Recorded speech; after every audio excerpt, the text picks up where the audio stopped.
Thanks for tuning in to today's Real Talk with Realtors about real stuff, real things, real life, and with special guests as well.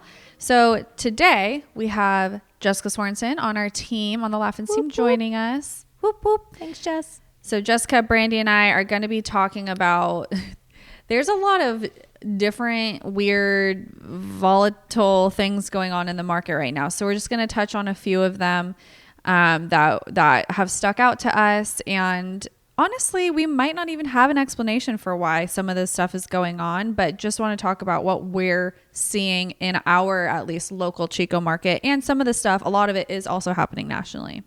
Right. So first thing that sticks out in my mind is the story of the current home that's on the market that smells like cat pee and has 9 offers and is going way over asking. Yet there's other listings out there that are just sitting for days and days and days. And you know what? Maybe this just kind of came to me that it's the timing of when you put that property on the market. I think what's happening is that buyers are starting to get used to this interest rate. We still have very low inventory.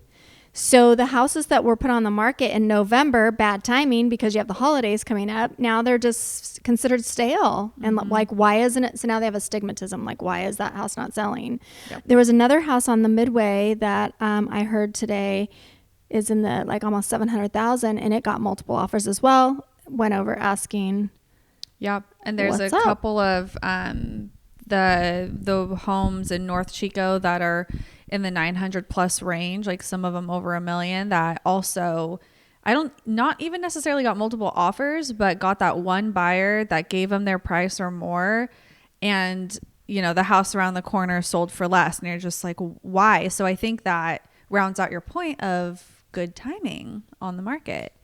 And the interest rates are super up and down. And I'm wondering if buyers are saying, well, I'll probably get 6 to 6.5% is what I've been hearing. And if I get lower, great. If not, well, we'll just stick to whatever budget we can, afford at today's rate, because it's impossible to like predict what rates are going to do right now, which is making it hard for buyers to decide on what type of house they want. I feel like with the cat pee house, going back to that. Yeah. It seemed like it was priced maybe a little lower. I mean, despite maybe the smell than it should have, and which was, kind of a strategy used in, last year a lot. And then, you would have the buyers bid it up, and that kind of happened like last year. It did. And now this house, it's getting bid up. But if it was a year ago, it would have gotten bid up a lot more. Right. So some of the things that I'm mentioning to sellers is, let's not put it at this $399 price and assume you're going to get $425, because that's not the market we've been in for several months. So it is an interesting, difficult situation. And we had one property where we put it on the market, timing wasn't great, it sat for a while, we reduced the price $30,000 and then got an offer $20,000 lower than that. So it's like, well, no. We ended up countering and getting the price that we were at, so it was fine. But I think, too, that was about a month ago, and it was still, holidays were just getting over with, and timing wasn't exactly right, is what it all comes down to, is timing. Yeah. Yep. And there's a lot of our bread and butter of like that $400 to $450 price range, or even I would say like $385 to $425 kind of range in Chico, gets multiple offers. If the home is priced right, and I think it's this way in any market, if it's priced right for that market and that current, like almost down to the week, then it's going to get a lot more attention, and it's going to get at least one offer for the pretty much since I've been in real estate, it's been like that. And I feel like I'm just now sort of starting to go through these different market cycles, and I just keep hearing myself repeat, well, if it's priced right, it gets multiple offers, or if it's priced right, it sells right away, So again, it just comes down to price. And that cat pee house, I had clients text me. That's what we're calling it now. It's like Chip and Joanna Gaines. They like name the houses that they show their clients. Remember the cat pee house? So I had clients text me that wanted to see it. And they said, and I hadn't even seen the house come on the market yet. And they said, it seems a little low. Like that was their interpretation of So it. if a buyer thinks it's low, it It's must have been low. low. And the Yeah. comps in the neighborhood were higher.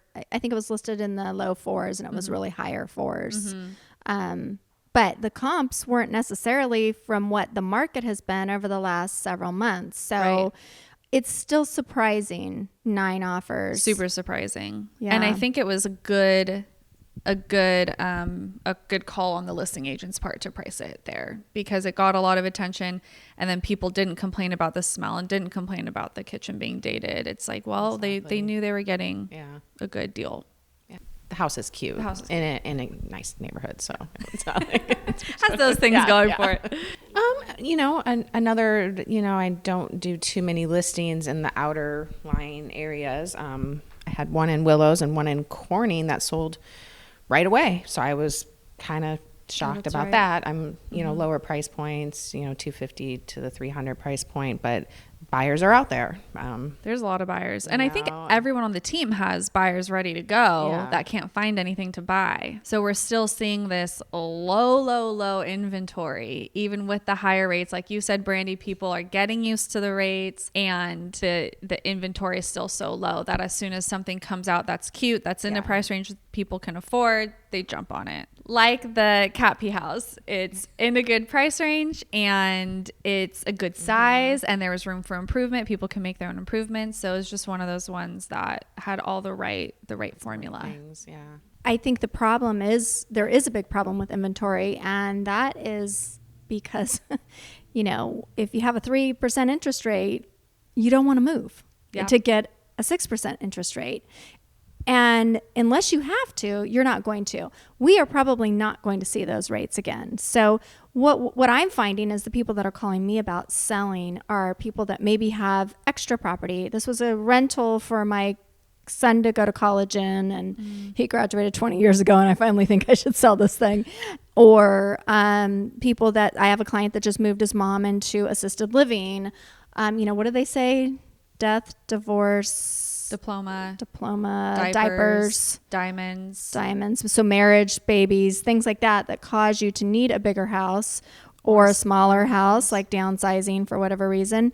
Those are the people that are going to be selling, but it is difficult for somebody that has a low interest rate to turn around and sell and get a higher rate. So that's keeping inventory down, which is hopefully we'll get some more inventory and become more of a balanced market, which it's balancing out. It is right now.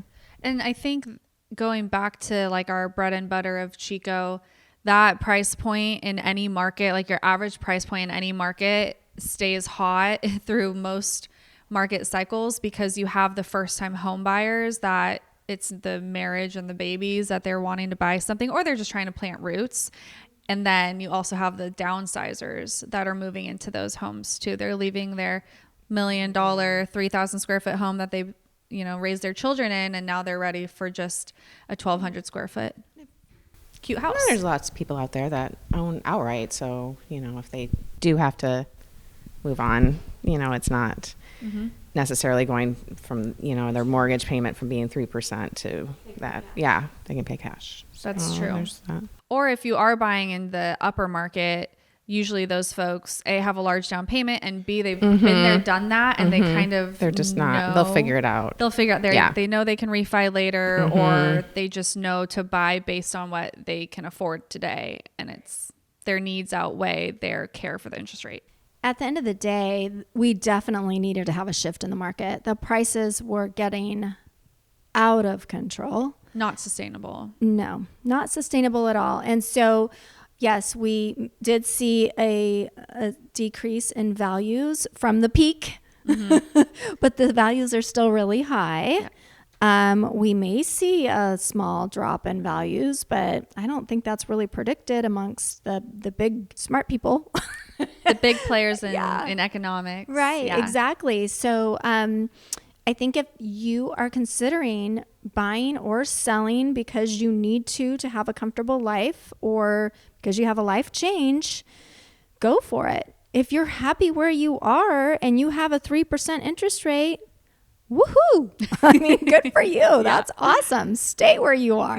Yeah. I think you just have to look at what's going on in your world and your life and decide whether it's the right time. But And we have a podcast coming up with Bodie Shepherd from Motto Mortgage to talk about how you can get rates, get your payment down, buy down the rate, all sorts of great things like that. So stay tuned for that podcast. And Jessica, thank you for being on this one. All right. See you on the next one. Girl Scout. For us to say peace out. It's only cool because it rhymes. Later, alligator. What's yours? See you soon, raccoon. See you soon, raccoon.